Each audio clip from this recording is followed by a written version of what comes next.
Oke. Eh, Baik, Pak terima kasih. Dokter, saya bisa diberikan akses untuk share screen, screen Iya, share. bisa insya Allah. Nanti kita lihat ya. Ya bisa lah kan harus ini, harus apa namanya, presentasi sebentar. Yang namanya siapa? Oh, Ustaz Helmi udah. Terima kasih Helmi. Dokter Sutarto. Udah, sama Pak Sutarto udah di apa ini kan jadi co-host. Silakan.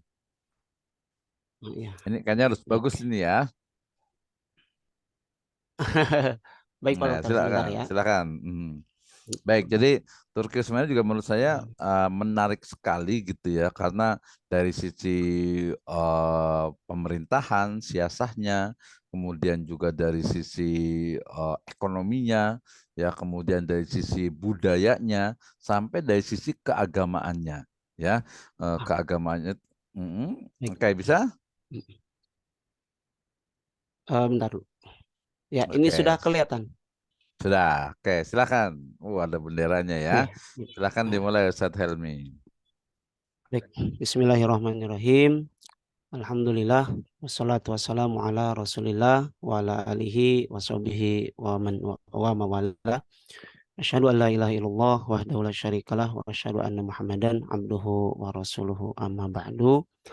Eh, Mohon izin, yang saya hormati, Pak Dokter, untuk mempresentasikan tugas makalah ya. Nanti Siap. makalahnya dikirim Pak Dokter. Ya, siap. Lanjut. Kemudian mohon izin juga kepada para masyayikh yang akan mencoba menjelaskan, ini sebetulnya bukan hasil penelitian sebetulnya, karena ini ngambil dari buku ini, ngambil dari buku itu gitu, karena bukan saya yang meneliti. Siap. Itu namanya literatur review, kajian pustaka. Ya, literatur review ya, seperti itu ya, literatur review. Wah, Silakan. baik. eh kita mulai.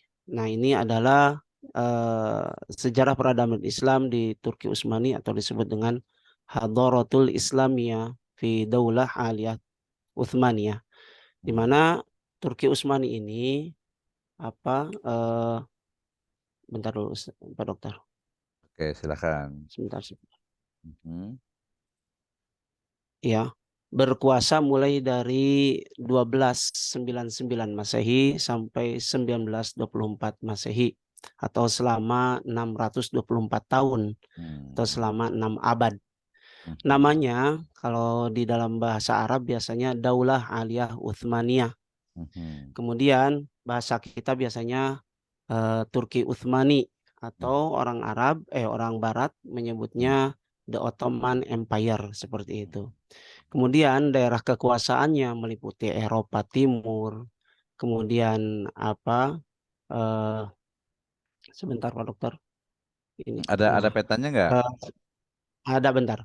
Hmm. Mengikuti daerah kekuasaannya meliputi Eropa Timur, Asia Tengah, negara-negara Arab hingga Afrika Utara. Ya, nanti ada petanya di asal usul.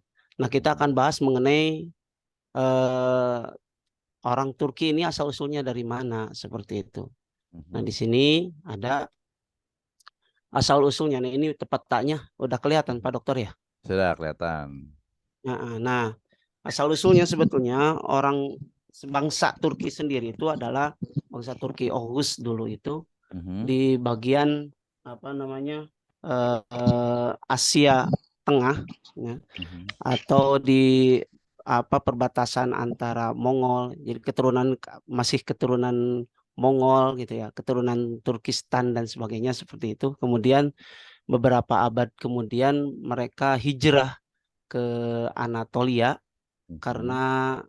adanya serangan dari Mongol. Itu secara singkatnya, karena emang panjang sekali. Belum Mhm. bangsa Turki masuk Islamnya bangsa Turki itu kapan dan sebagainya, itu sebetulnya panjang sebetulnya ya Mhm. ceritanya. Mhm. Jadi secara singkatnya, mereka itu hijrah ke Asia Tengah, ya, lebih lebih tepatnya di Kurdistan. Yang Mhm. memimpin pada waktu itu adalah Sulaiman.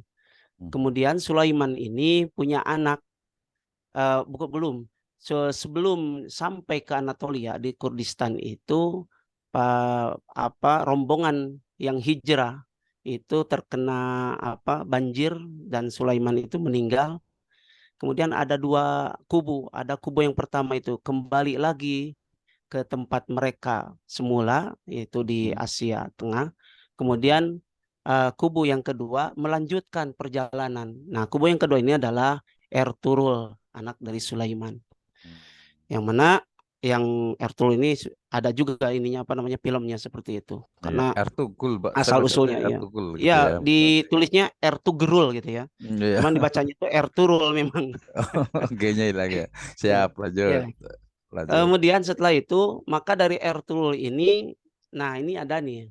Mhm. Nah, di sini ada menetap di Kurdistan. Kemudian setelah itu Mhm. dilanjutkan oleh ke Anatolia karena Mhm. takut serangan Mongol, dan Mhm. dilanjutkan oleh Ertugrul Mhm.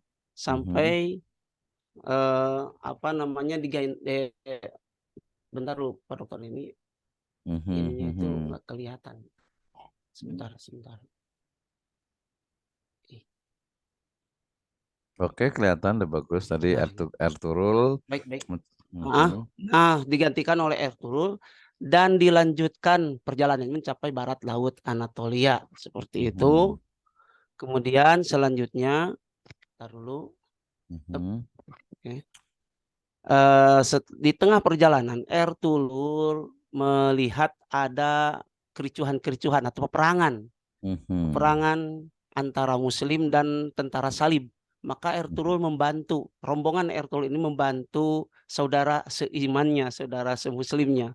Lagian Mhm. yang berperang itu adalah sama satu keturunan yang berperang itu adalah orang Seljuk, Seljuk ya. kerajaan Seljuk. Kerajaan Seljuk itu kan satu keturunan dengan orang Turki Utsmani seperti itu ya. Mhm. Mhm. Eh, nah, pada waktu itu dipimpin oleh Sultan Alauddin kedua ya, Sultan Alauddin Hmm. kedua. Nah, kemudian Ertugrul membantu. Setelah membantu sampai beberapa tahun, Ertugrul itu sebetulnya membaktikan diri ke Sultan Alauddin, kemudian Mhm. diberikan hadiah sebidang tanah di perbatasan barat Anatolia. Mhm. Yang ini, nah seperti itu Hmm. Yang besar. coklat itu ya. Seperti itu. Kemudian setelah itu, nah daerah kekuasaan Turki yang diberikan oleh Sultan Alauddin itu ada warna hijau, Alauddin II. Mhm. Kemudian setelah Mhm. itu Ertugrul juga diberi wewenang untuk menaklukkan wilayah-wilayah di daerah tersebut, seperti wilayah-wilayah Bizantium lah di dekat-dekat perbatasan Barat Anatolia. Jadi diberikan wewenang untuk memperluas. Hmm. Kemudian ya karena diberi wewenang, maka diperluaslah kekuasaan Ertugrul ini seperti itu. Kemudian setelah itu Ertugrul meninggal, maka digantikan oleh Uthman yang disebut itu Utsman Ghazi ya. Mhm. Dan mulailah kancah Turki Utsmani Daulah Aliyah Utsmaniyah ini di dimulai seperti itu. Kita lanjut. Nah, asal usul tadi sudah, kemudian sekarang perkembangannya. Perkembangannya, bentar. Ini ada yang pertama ada Utsman Bey. Dulu itu sebetulnya bukan khalifah, tapi disebutnya itu Bey. Bukan sultan juga. Utsman Bey, Utsman Bey Ghazi atau Utsman Ghazi Mhm. dimulai dari 1258 sampai 1324, pendiri Daulah Turki Utsmani. Makanya disebut Utsmani ini dinisbatkan kepada pendirinya yaitu Utsman Ghazi bin Ertugrul. Nah, seperti Hmm. itu. Atau diberi gelar Bapak Utsmaniyah. Beliau itu menaklukkan beberapa daerah juga, diperbesar sampai penaklukan di Burusa. Kemudian selanjutnya ada Bey Orhan Ghazi. Nah, baru yang kedua itu anaknya Utsman yaitu Orhan. Hmm. Juga sama, gelarnya masih Bey ya. Di Bey itu semacam disebutnya itu? Ya mirip sultan gitu ya, atau Iya, pangeran, raden gitu. pangeran lah, raden atau Dan kayak kepala suku gitu ya. kepala suku B. Hmm. Ya, kepala Sampai suku itu. GB itu, Iya. kepala Berarti suku. punduh gitu ya, atau Iya, kuncen seperti gitu. itu. 1326 sampai 1362 Datuk. ya, Datuk. Hmm. Nah, Orhan ini juga apa dulunya ketika sama Utsman Ghazi ini pemiliteran itu sudah ditata.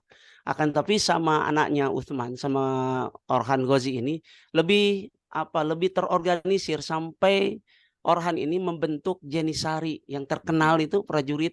Jenisari itu sebetulnya artinya adalah prajurit baru sebetulnya.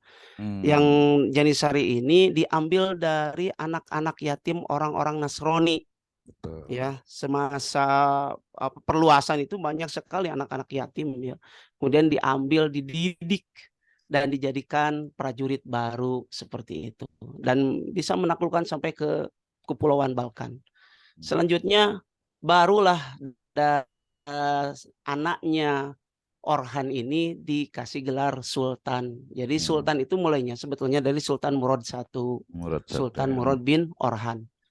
Iya, jadi Sultan Murad I 1360 sampai 1389 menguasai Adrianopel sebagai sebagian Bulgaria dan Serbia juga. Dan apa namanya ibu kota Turki Utsmani dulu itu adalah di Adrianopel ya seperti itu. Kemudian selanjutnya dilanjutkan setelah meninggalnya Sultan Murad I dilanjutkan oleh Sultan Bayazid. Sultan Bayazid atau disebut itu So'iqatul Islam. Disebut itu apa? So'iqah itu petir ya atau kilat. Ya. Nah, petir atau kilatnya umat Islam lah. Kenapa? Karena nanti ada sejarahnya sebetulnya. Kenapa disebut So'iqatul Islam? Ada sejarahnya. Salah satunya di Perang Nikopolis nanti dibahas mungkin. Kemudian ini ada 1389 sampai 1402. Ya, beliau memenangkan Perang Nikopolis dan menundukkan Bulgaria. Perang Nikopolis ini kan gabungan perang tentara salib gitu ya. Dan apa namanya sebutnya itu prajuritnya itu sampai berapa nanti dilihat lagi Pak Dokter ini prajuritnya itu banyak sekali dari tentara salib itu dan tentara umat Islam itu sedikit tapi bisa dikalahkan oleh Sultan Bayazid, makanya disebut So'iqatul Islam bagaikan kilat karena dia cepat sekali pergerakannya. Kemudian selanjutnya setelah Sultan Bayazid itu apa disebutnya itu meninggalnya itu karena ditahan sebetulnya ditahan oleh Timur Leng ya. Ditahan oleh Timur Leng. Ketika beliau itu meninggalnya statusnya sebagai tahanan sebenarnya. Ketika ditahan, maka di kekhalifahan Utsman itu sebetulnya ada kekosongan sampai sekitar 13 tahun kekosongannya itu. Nah, di kekosongan itu ada perebutan kekuasaan juga antara anaknya yang namanya Isa, ada Mustafa, kemudian ada yang terakhir itu anak-anaknya ada 4 dan yang paling bungsu itu namanya Muhammad. Nah, kemudian sebetulnya Isa itu ikut ditawan juga ya sama siapa sama Sultan Bayazid. Hanya saja Timur Leng itu sengaja untuk memecah Turki Utsmani, dibebaskan Isa itu supaya supaya mengambil kekuasaan. Setelah dibebaskan kemudian disebutnya itu membawa paham baru, karena di Timur Leng itu pahamnya gimana ya, Islam tapi seperti gimana itu Islamnya itu lebih ke leluhurnya itu lebih seperti disebutnya itu supinya itu kental sekali itu Kental ya. Timur Leng itu. Betul. Seperti kemudian selanjutnya maka menanglah perebutan kekuasaan itu oleh tadi itu siapa sama Utsman. Mehmed Sama bukan bentar sama Mehmed I ya sama Muhammad. kan, Makanya Mehmed I. ya disebutnya itu Muwahhid ad-Daulah. Muwahhid ad-Daulah ini jadi mempersatukan kembali Daulah Utsmaniyah sebetulnya. Jadi memulai kembali pemerintahan Utsmaniyah setelah kekosongan beberapa tahun. Nah, selanjutnya Utsman meninggal digantikan oleh Sultan Murad II. Sultan Murad II ini membangun salah satunya ya kiprahnya dalam membangun madrasah Watakiyah. Yang madrasah Watakiyah ini masjid ya diperuntukkan untuk bagi orang-orang miskin. Biasanya kan di zaman Turki itu ada gini, sampai sekarang masih ada yang nyimpen makanan atau nyimpen apapun itu, nggak tahu orangnya siapa yang nyimpen. Kemudian yang ngambil nggak tahu siapa yang ngambil. Itu di masjid itu disediakan sengaja khusus. Mhm.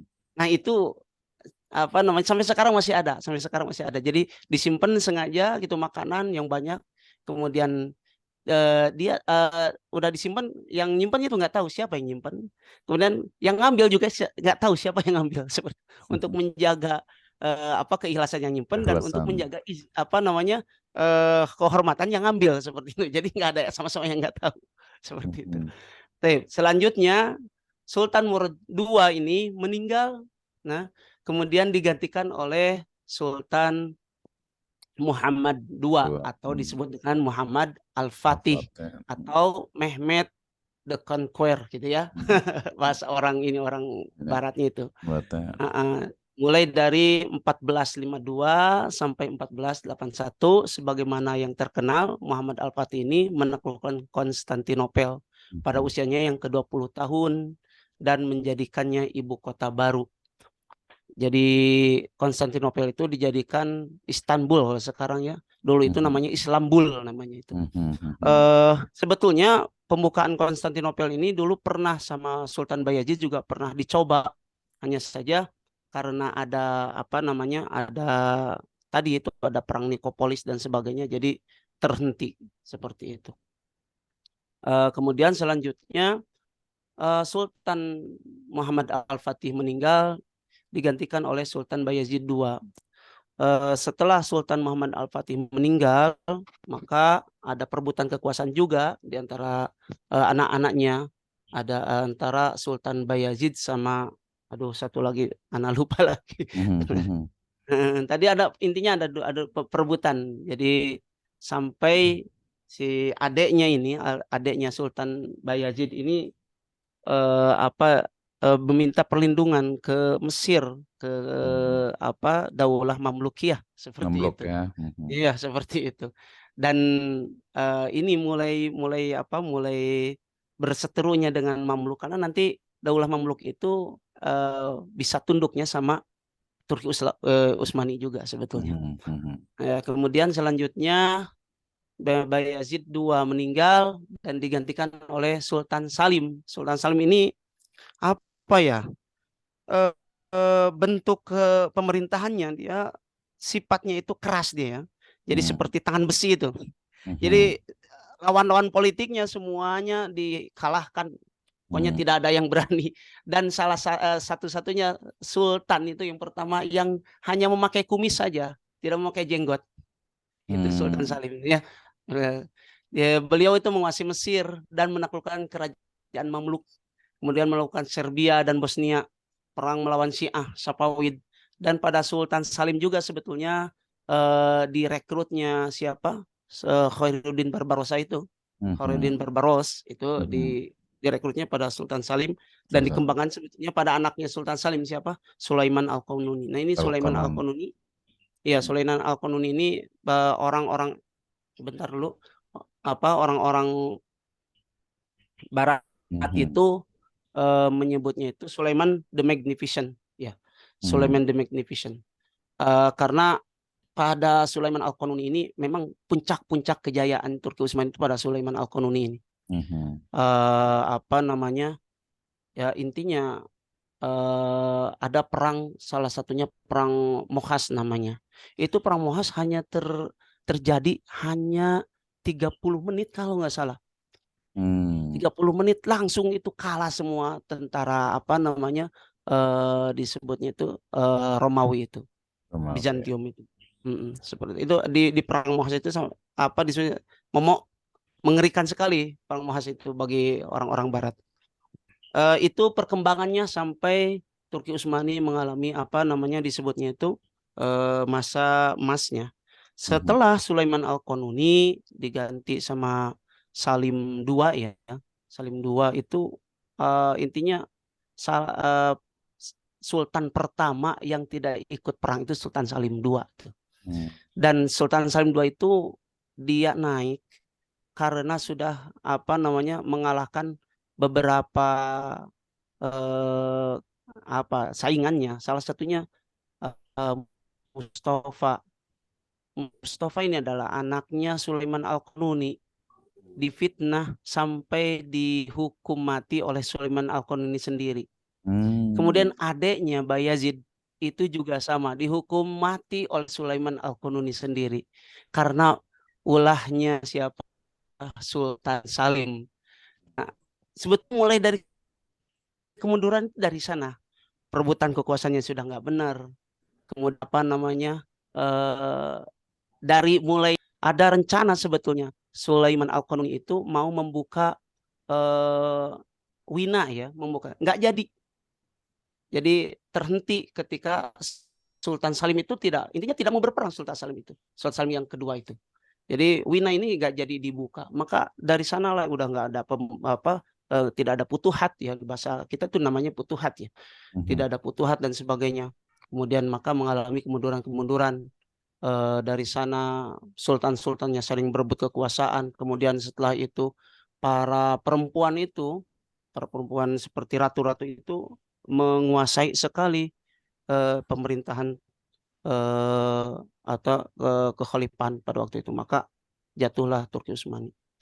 Kemudian itu perkembangannya, kemudian masa kejayaannya, bentar dulu Pak Dokter Afwan. Afwan.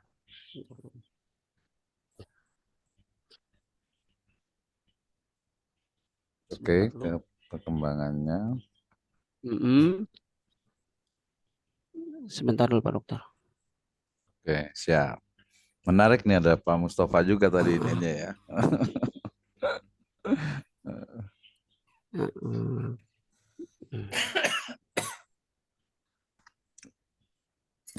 Ya, oke. Bisa lagi. Jadi tadi menarik sekali ya kisah-kisahnya ini ya. Ini udah masa kejayaan ya, masa kejayaannya. Udah ada screenshotnya. Belum. Ada. Belum. Sebentar. Belum ya. Share screen. Dulu. Share screennya, nanti share screen ini ada. Ya, berbagi layar. Oke, sip. Ini militer. Ini ada di kemajuan di militer. Kemajuan di militer ini, sebentar dulu. Ini dibentuknya prajurit khusus Janisari berakhir 1826. Kemudian terbentuknya juga pasukan Hizb. Kemudian dibangunnya pabrik senjata. Dibuatnya meriam terbesar yang disebut dengan Dardanil ya. Ketika menaklukkan, maju lagi. Ketika menaklukkan ini, menaklukkan Konstantinopel itu pakai Dardanil. Kemudian dinasti pertama yang menggunakan bubuk mesiu sebetulnya dinasti Utsmani sebetulnya yang pertama. Karena sebetulnya bubuk mesiu itu sudah ada di zaman Cina juga sudah ada. Hanya saja mereka memakainya hanya untuk pesta-pesta saja, untuk kembang api. Dan orang Turki Utsmani itu memakainya untuk perang. Salah satunya ada senjata api, kemudian Dardanil juga seperti itu. Kemudian selanjutnya ini adalah untuk pendidikan ya. Kemajuan dalam bidang pendidikan, pemerintahan Sibyan, ada pemerataan Sibyan Maktepleri atau yang disebut dengan Kutab. Kemudian mendirikan madrasah-madrasah. Ya, madrasah-madrasah seperti Darul Hadis, Ak-Madrasah, kemudian Soni Saman dan sebagainya. Kemudian ada Universitas Istanbul, Universitas Bursa, Universitas Bayazid. Kemudian didirikan juga sekolah kemiliteran pertama. Ya, sekolah kemiliteran pertama ya sekolah untuk Janisari itu. Selanjutnya kemudian dikenalkan juga pelajaran-pelajaran bahasa Arab terutama pada masa Sultan Abdul Hamid II ya. Jadi pelajaran bahasa Arab itu sangat ditekankan sekali karena orang-orang Turki pada waktu itu sudah tidak mau belajar lagi bahasa Arab. Ya. Dan sebetulnya salah satu dari kemunduran orang Turki itu salah satunya adalah menjauhi bahasa Arab sebetulnya. Ya, kemudian selanjutnya ini dalam ekonomi. Jadi orang Turki itu memiliki mata uang sendiri. Sebagaimana di depan ada gambarnya. Mata uangnya ada nama Utsmannya dan mata uangnya juga berevolusi sebetulnya. Ketika zaman Sultan Abdul Hamid itu sudah tidak seperti ini lagi bentuknya. Kemudian kerjasama perdagangan dengan bangsa Eropa. Selain Baitul Mal, Turki juga mengembangkan sistem bank seperti itu. Dan selanjutnya adalah keagamaan. Turki ini ininya itu Sufi ya. Hmm. Mereka itu lebih ke Sufi. Kemudian dan juga tarekat mereka itu. Dan setelah itu ininya apa? Akidahnya Sunni sebetulnya. Akidahnya Sunni. Hanya saja dari madhabnya ada Sufi, kemudian tarekat. Itu kemudian selanjutnya adalah peristiwa penting. Ya Allah, sebentar dulu Pak Dokter. Iya, ini kayaknya Astagfirullah. saking otomatisnya ya, teknologinya melewati nih kayak jadi bayan teknologi berarti itu. Oke, jadi Sebentar. sekilas lagi dikit lagi terkait dengan apa kemajuan ya, peristiwa-peristiwa penting dan juga tokoh-tokohnya ya. Tadi tokoh-tokohnya sudah disebutkan beberapa sebenarnya itu. Nah ini peristiwa penting yang pertama. Astagfirullahaladzim. Bentar Pak Dokter. Share dulu. Di-share Kalau dulu ya. Belum di-share belum, nih. belum. Share lagi. Ceritanya bagus nih Ustadz Helmi jadi bisa jadi tukang cerita nih. Tadi panjang ceritanya itu. Oke, silakan. Baik. Udah ya kelihatan. Eh,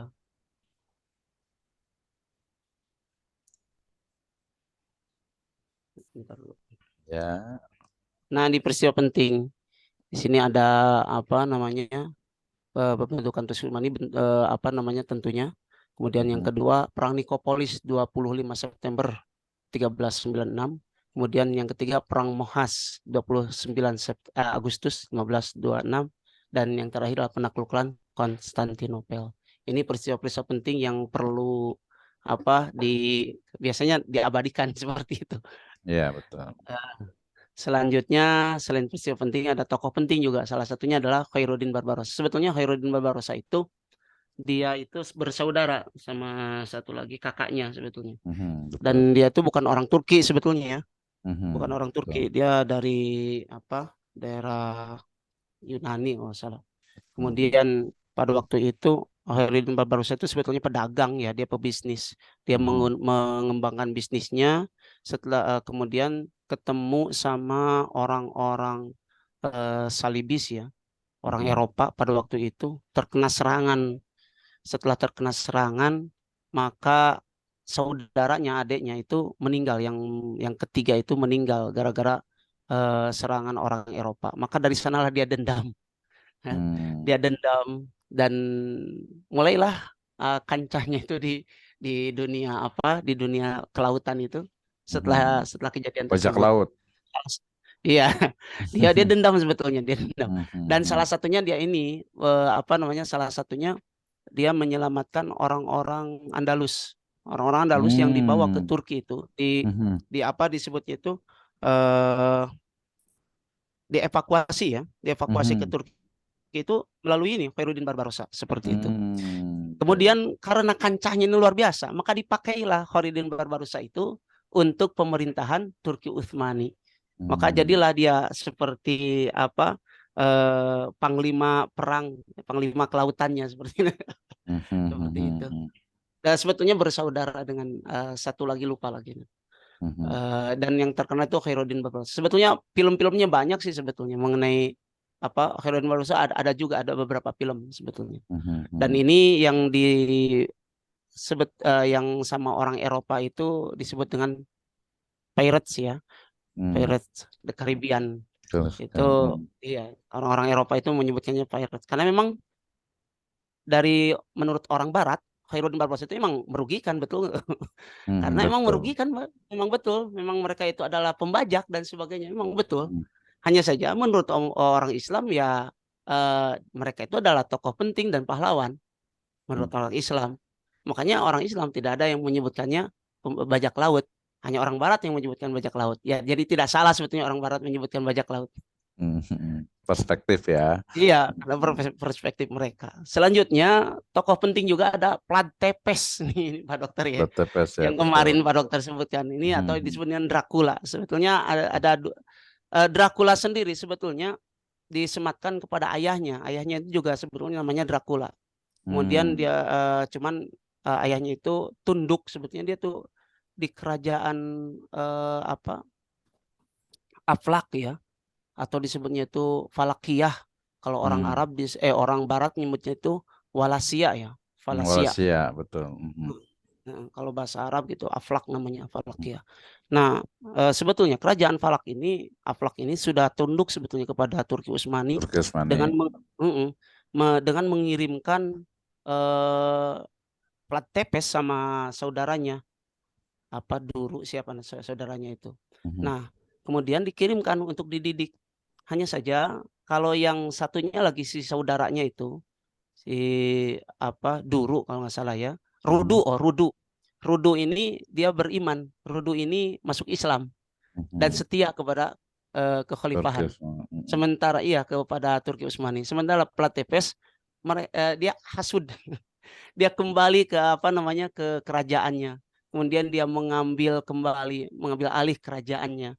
Kemudian dia tidak mau bayar jizyah dan banyak sekali kejadian-kejadian sampai dikirimlah sama Muhammad Al-Fatih, karena ini pada masa Muhammad Al-Fatih ya, Muhammad Mhm. Al-Fatih. Jadi sampai pada Muhammad Al-Fatih itu mengirimkan utusan ya untuk mengingatkan plat tepes ini. Si kepalanya itu dipaku. Kemudian Hmm. setelah dipaku kemudian ditusuk. Maaf ya, dari bawah sampai atas itu ditusuk. Karena makanya disebut Dracula ini sadis banget. Mhm. Sebetulnya plat tepes ini lebih ke apa ya? Psikopat kalau nggak salah. Iya, kalau Karena psikopat ya. selain itu plat tepes ini pernah minta bantuan ke Bulgaria sama Hungaria.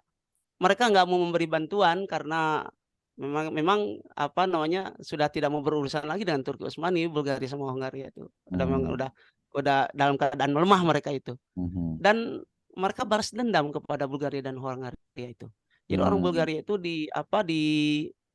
maksudnya itu diundang untuk makan. Setelah itu ketika datang ke kerajaannya maka dibunuhlah semuanya. Hmm. Semuanya dibunuh sampai, wah, luar biasa.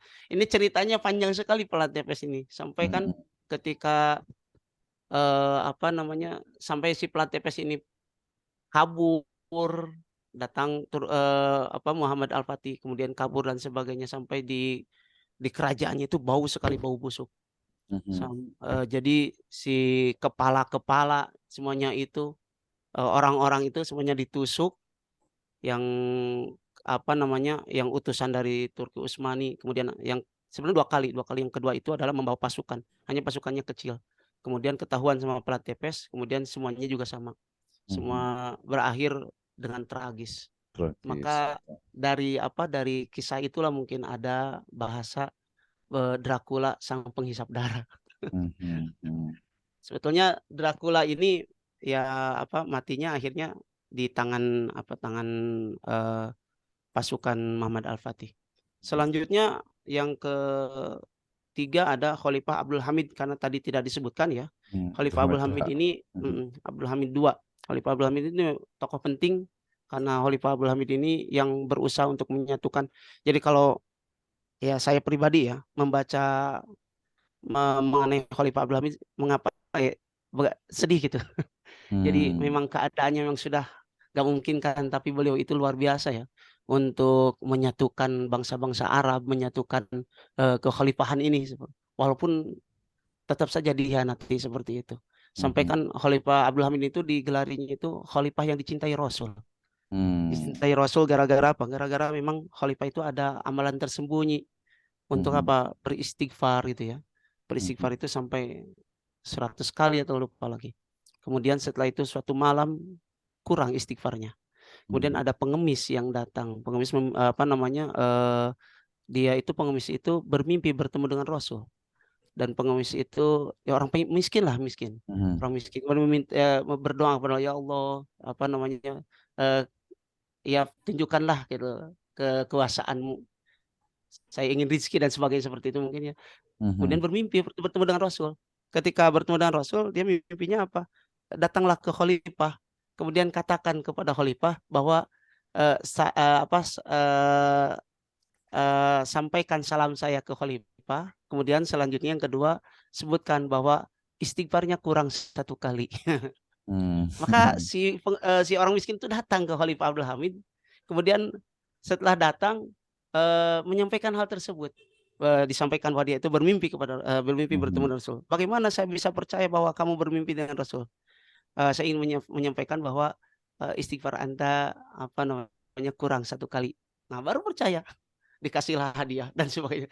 Mhm. Rasulullah juga menyampaikan salam kepada Anda, dikasih lagi hadiah, sampai banyak sekali hadiahnya, seperti itu. Itu Khalifah Abdul Hamid. Kemudian selanjutnya tokoh penting juga adalah Mustafa Kemal Atatürk yang berperan untuk apa, menggantikan kekhalifahan. Seperti itu mungkin Pak Dokter. Kemudian Oke. dan selanjutnya ini ada, Khalifah Salim II, awal kemerosotan ini dari Khalifah Salim II sebetulnya. Mhm. Tadi disebutkan terhentinya perusahaan ke Wina, perebutan Mhm. kekuasaan, kuatnya pengaruh perempuan, hubud dunia, itu awal kemerosotannya. Kemudian jatuhlah Turki Utsmani itu pada 3 Maret 1924 ketika dipimpin oleh Muhammad kelima. Masya Dan Allah. ya seperti itu. Ini 3 Maret, sekarang 3 Maret juga ya kayaknya nih ya. Iya iya betul ya. Iya, 3 Maret kan 4 sekarang ya? sekarang 4 4 Oh, 4. udah 4 ya? Kemarin harusnya saya, apa namanya, saya apa, disebutnya, presentasinya kemarin sebagai apa, Eh, sebagai bentuk ini juga apa, iya. Tapi enggak kan memperingati. ya kan jatuhnya kemarin diceritakannya sekarang berarti. Oke, Ya. terima kasih Ustaz Helmi. Mhm. Ya, terima kasih Ustaz Helmi. Ceritanya panjang dan kayaknya cocok jadi bukan pendongeng ya, pencerita ini ya. Karena tadi panjang sekali memang gitu. Kayaknya ngajar apa nih Ustaz Helmi di pesantren nih? Harusnya ngajar sejarah peradaban kali. Ajar fikih. Nanti ada fikihnya Turki Utsmani berarti ya. Oh iya, tadi Iya. belum dijawab tuh sebelum nanti kita kasihkan ke yang lain. Tadi boleh ceritakan sekilas tentang hubungan antara Turki Utsmani dengan ya Asia gitu, dengan Indonesia lah khususnya. Seperti apa Nusantara dulu sebenarnya itu belum ada Indonesia. Ya, Boleh diceritakan dulu, sebetulnya silakan. mhm, afwan, sedikit Pak Dokter ya, karena emang Mhm. ini, saya bukan tahu ya, mungkin karena emang ngambil dari beberapa sumber Mhm. juga, ngambil dari Mhm. apa, kadang dari video juga, kadang dari buku-buku Mhm. referensi yang, utamanya primer Primary. book-nya Mhm. adalah heeh, primary book-nya, ini apa namanya, Daulah Utsmaniyah, apa karya Muhammad Ali As-Solabi. Salabi, Salabi ya, Salabi ya. Heeh, Mhm. Shalabi iya. Mhm. Mhm. Itu lengkap sekali itu. Mhm. Kemudian Mhm. ada juga sebetulnya atlas Turki Utsmani dan sebagainya lah. Nah, Betul. ada jadi ada surat Kesultanan Kedah yang meminta bantuan dari Turki Utsmani pada Mhm. tahun 1824 untuk Mhm. melawan pemberontakan dan penyerangan di sana. Mhm. Hanya saja jadi gini, surat itu dikirim ke Daulah Turki Utsmani, kemudian nyampainya itu lama sekali. Iyalah. Sampai ketika nyampainya itu, ketika Daulah Utsmaninya itu sudah dalam keadaan terpuruk. Jadi tidak Hmm. bisa membantu. Mhm. Tidak membantunya itu nggak begitu signifikan seperti itu. Mhm. Kemudian pada tahun 1848 sampai 1850, Aceh juga meminta bantuan dari Utsmani, Mhm. Sultan Riau, Sultan Jambi. Dan yang anak-anak pernah nonton filmnya itu Sultan Abdul Hamid itu apa namanya, menyinggung Muslim Aceh di mana, Muslim di Nusantara, Muslim di Aceh seperti itu. Mhm. Itu hanya sekilas saja seperti itu. Jadi ada hubungan. Bahkan di di Jogja itu di keraton apa namanya? Mhm. Betul, kata Mhm, seragamnya itu itu kan ya, heeh, prajuritnya. iya seragamnya, baju Mhm. prajurit itu sama seperti Janisari gitu ya.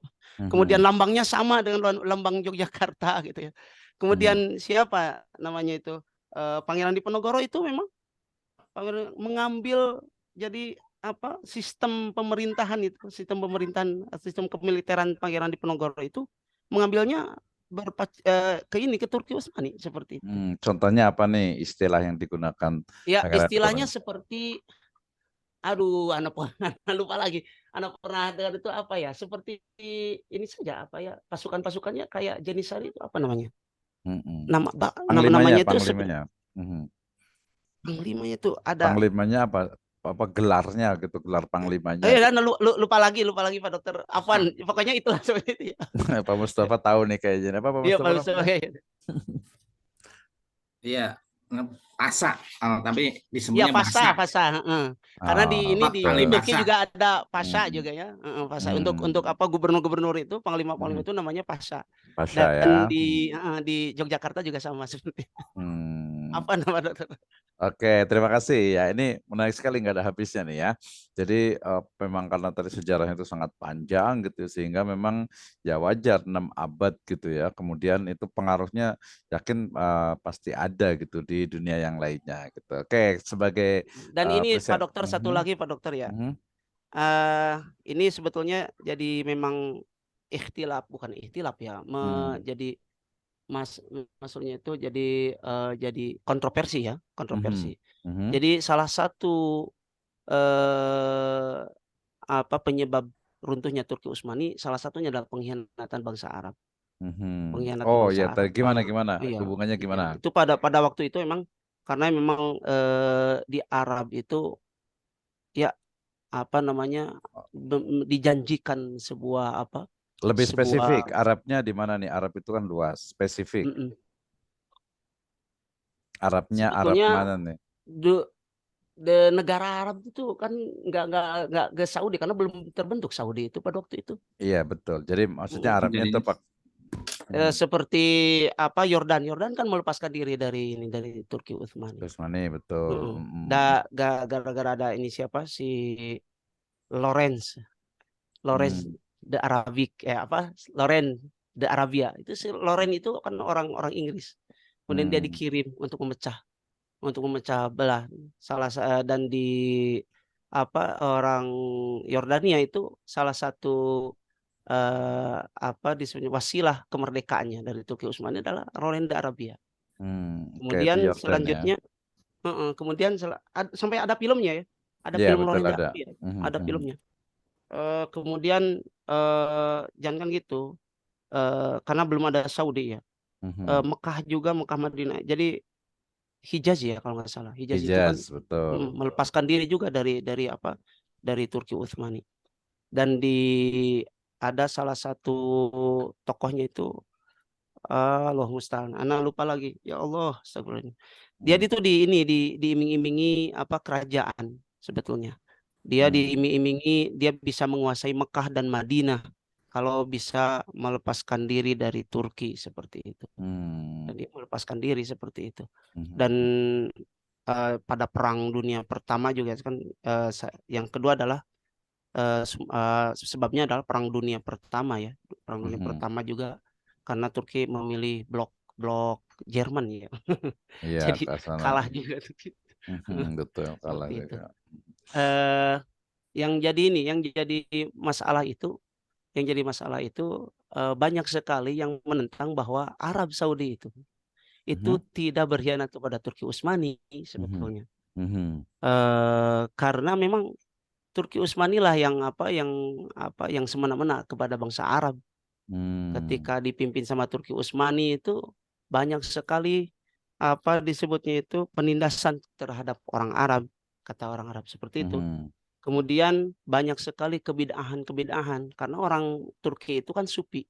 Iya betul. Nah, kemudian baru setelah melihat fenomena kebid'ahan itu eh, ada Muhammad bin Abdul Wahab itu untuk memurnikan agama, maka dia bergabunglah dengan Raja Saud dan Mhm. membangunlah kerajaan Saud seperti itu. Dan itu untuk memurnikan agama karena memang agama yang dilihat itu karena sudah tercampur dengan kayak musik dan sebagainya. Kan orang-orang Turki sendiri kan kalau ada istilah yang menari itu seperti itu. Mhm. Iya. Jadi Oke, iya ya. itu sekilas Rumi saja ya. Pak Dokter, nggak begitu ini. Ya, baik. Terima kasih. Ini kayaknya banyak mau nambah nih. Pak Erus juga udah siap. Terus Pak Mustafa juga mau komentar nih ya.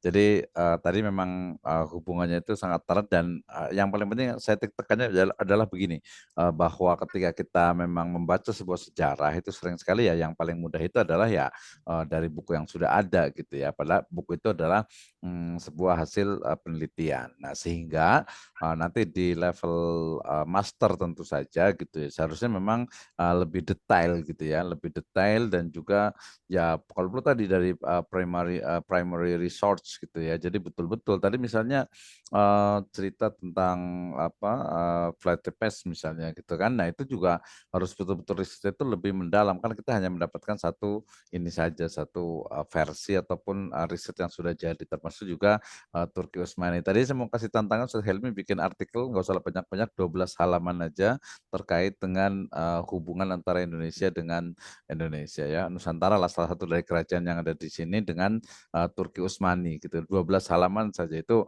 udah jadi jurnal tuh. Nanti saya kasih ini aja tuh. Oke, kita kasih kesempatan dulu untuk yang mau komentar silakan Pak Mustafa atau Pak Erus atau yang lainnya. Silakan. Nanti Pak Helmi tadi sebagai presenter harus menjawab nih.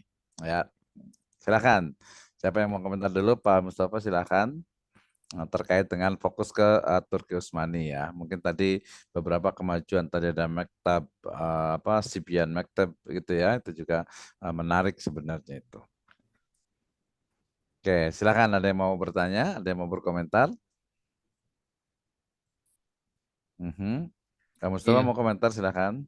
iya Pak Dokter. Ini tentang Turki Utsmani ya. Jadi Turki Utsmani ini memang sejarahnya cukup panjang ya. Betul. Ya, dan dia membangun peradaban setelah kehancuran Islam kan ya. Nah, artinya setelah ada invasi Cina ya, Mongol ya. Mongol gitu ya. Terus setelah ada aneka perang saudara gitu ya. Nah, dan kemudian dia bisa menunjukkan eksistensinya yang kuat di Eropa gitu ya. Terutama di masa Sulaiman Al-Qanuni ya. Betul. Itu ya. Dan kemudian dia ditopang dengan tadi nilai-nilai Islam, termasuk juga tasawuf ya, yang sangat Betul. kuat ya. Nah, ini sementara tasawuf itu hidup di Turki itu sekitar 6 abad itu ya.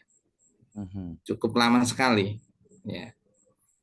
Nah, mungkin kita banyak yang menyalahkan tentang tasawuf ini. Nah, tetapi Allah menjanjikan bahwa tidak akan membiarkan kesesatannya selama satu koron. Nah, setiap satu koron itu akan selalu ada mujadid gitu.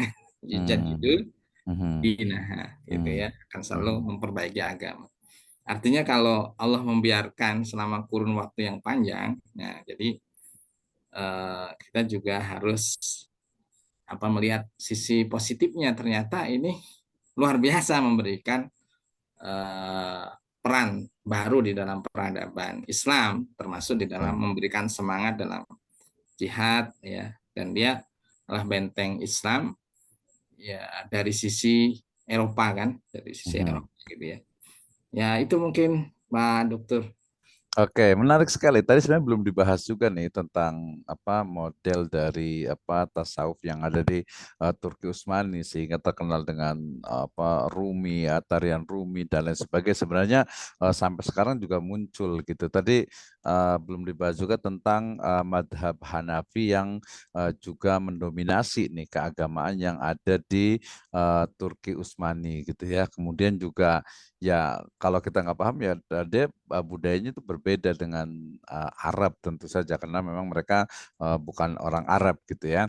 Tadi boleh ini dulu, Ustaz Hilmi ditanya dulu ketika misalnya disebutkan tadi sebenarnya dari sisi tasawuf yang apa sih gitu ya? Kok bisa kuat 2 sampai 6 abad, apakah itu memang sejak awal gitu ya.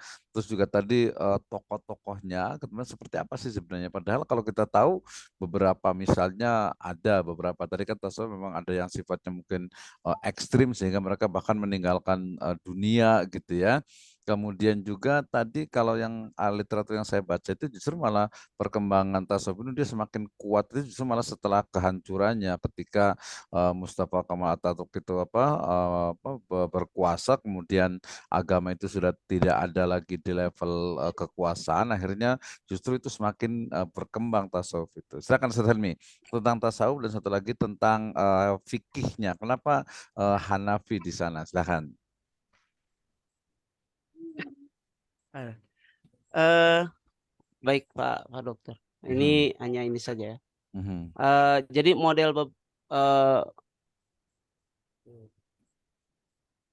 model tasawuf yang berkembang di Turki Utsmani.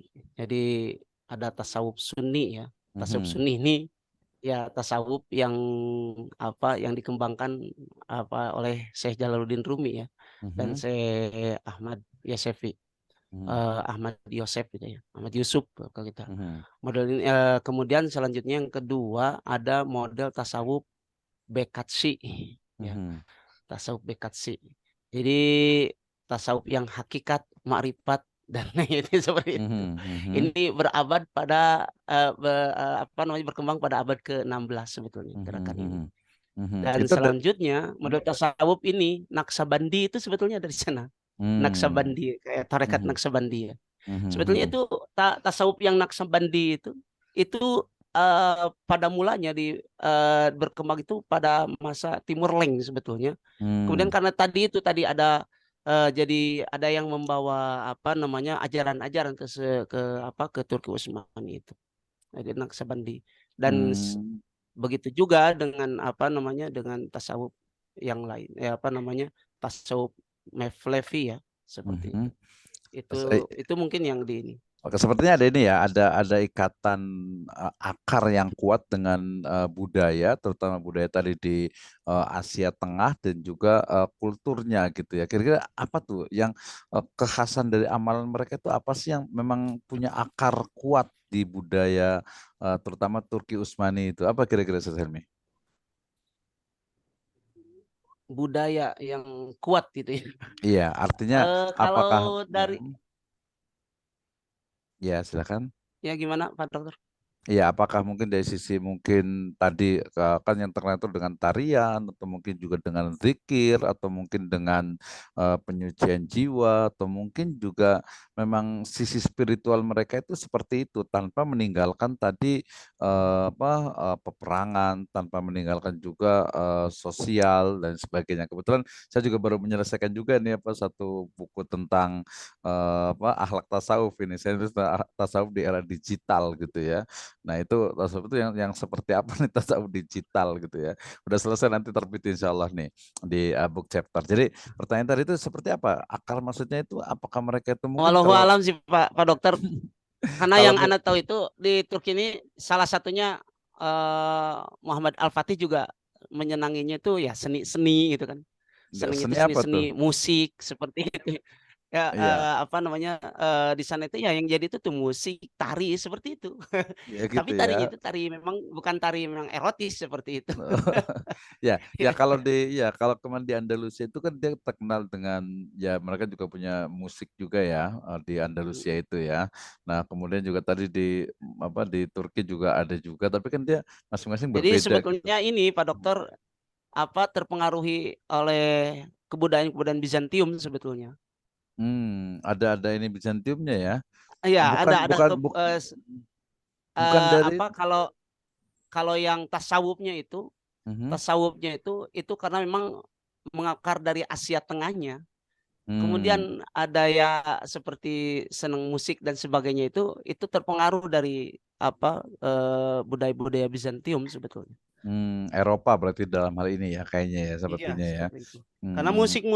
kadang musik-musiknya juga agak mirip dengan musik-musik seperti Hongaria seperti itu. Karena memang deket ya. Oke, ini menarik nih, bisa jadi satu tadi riset juga satu tentang kayak gimana sih perkembangan dari tari tasawufnya kemudian bertemu juga, karena di tempat lain juga akhirnya muncul lah kalau sekarang itu ya dengan ini ya, kalau Mustafa ya generasi tarbiyah itu kan pakai nasyid gitu ya. Nah, itu juga sebuah percampuran gitu ya. Dan kalau kita lihat sekarang di Eropa misalnya dengan misalnya siapa di mana di barat itu dengan Maher Zainnya, kemudian kalau di itu dengan Masud Kurtisnya gitu kan, itu juga sebuah ini ya, sebuah ya perubahan dan juga ya budaya mereka seperti itu gitu. Makanya di Indonesia juga akan berbeda gitu ya, akan berbeda. Oke, menarik Sekarang sekali yang nih. terkenal di Indonesia itu yang terkenal di Indonesia itu ada pesantren namanya Sulaimaniyah. Oh iya Itu betul. iya, Madrasah Sulaimani itu sebetulnya sudah ada zaman Sulaiman Al-Qanuni juga. Mhm. Madrasah itu untuk apa, madhabnya, untuk fikihnya itu Mhm. sendiri itu sufi sebetulnya dia. Ah, Hanya dia saja ini ya di Indonesia itu spiritualitasnya kali ya, bukan madhabnya ya. spirit Kalau bukan kalau madhab, iya bukan madhab. Karena emang Hmm. kalau ke madhab itu seperti tadi yang disebutkan Hanafi ya, Hmm. spiritualitasnya itu seperti itu. Kemudian hanya saja yang di Indonesia ini lebih titik tekannya itu sebetulnya ke tahfidz sebetulnya, bukan ke Tahfidz, sananya. betul betul Mhm. betul. Nah, tadi menarik nih ya, tadi yang belum dibahas juga tentang, kenapa The Magnificent itu si Sulaiman Al-Qanuni, kalau kebetulan di prodi saya itu di, hukum Islam, di Islamic Law itu selalu yang dibahas itu adalah salah satunya adalah, karena ini di hukum Islam, terkenal dengan Al-Qanuni ya. Mungkin pernah tahu kenapa disebut dengan Al-Qanuni?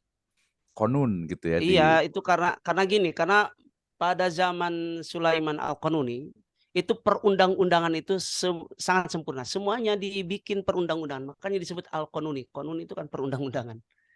Sampai hmm, ada perundang-undangan untuk apa, untuk menghukumati saudaranya sendiri, perundang-undangan mhm, apa namanya, eee, dan sebagainya, itu perundang-undangan itu lengkap sekali pada zaman Sulaiman Al-Qanuni.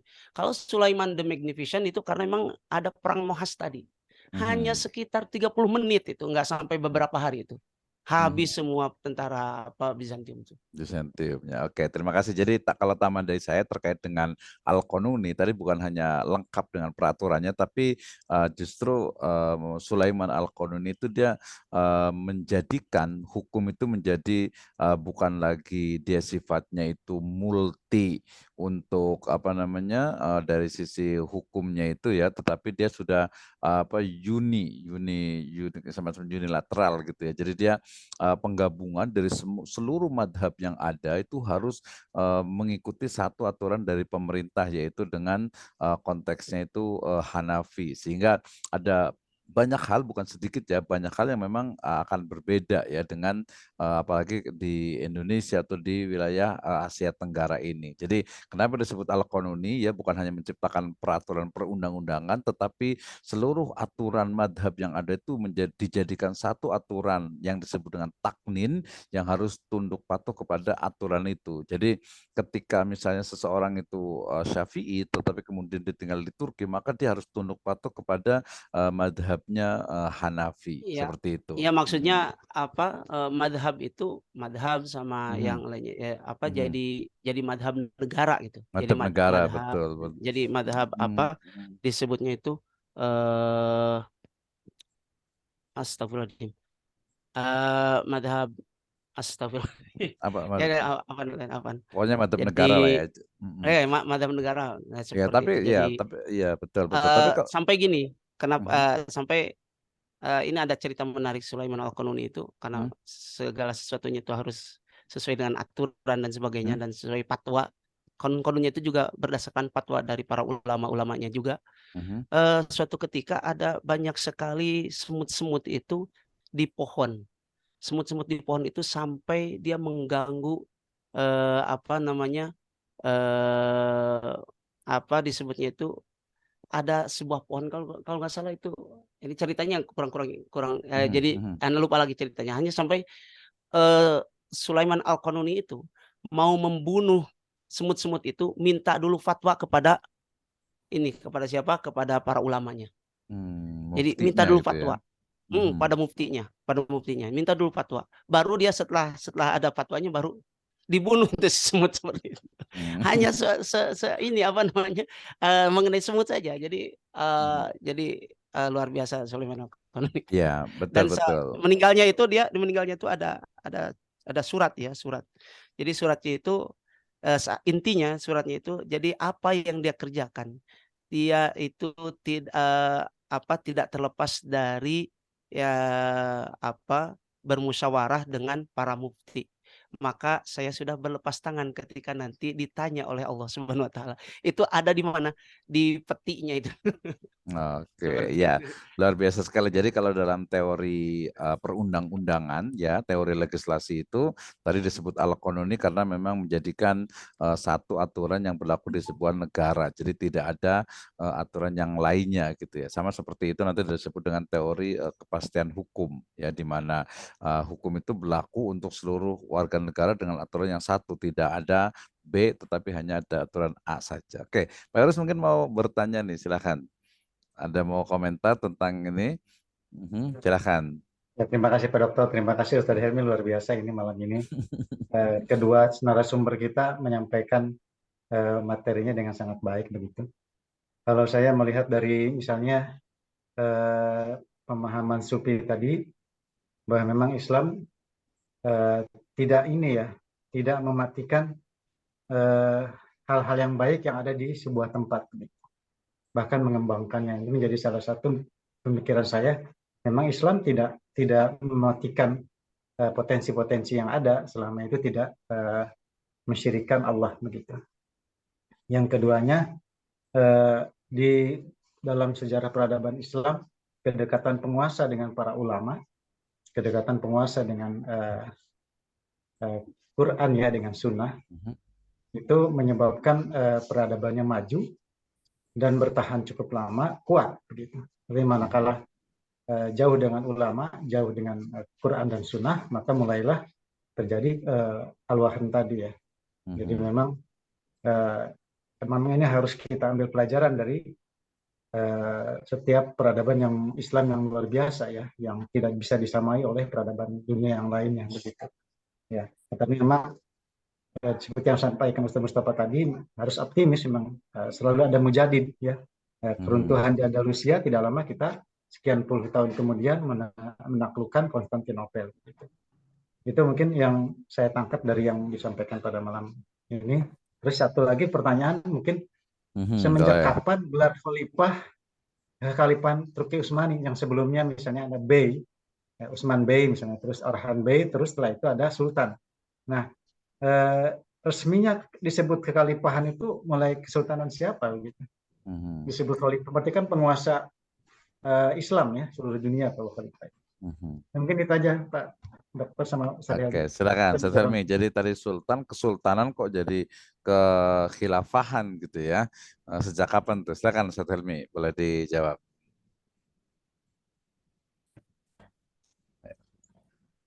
Ya, karena menurut saya juga menarik juga ketika tadi B, karena itu B itu mungkin kan kayak gelar untuk ini ya, untuk apa, untuk istilahnya itu golongannya atau apa klannya lah gitu ya.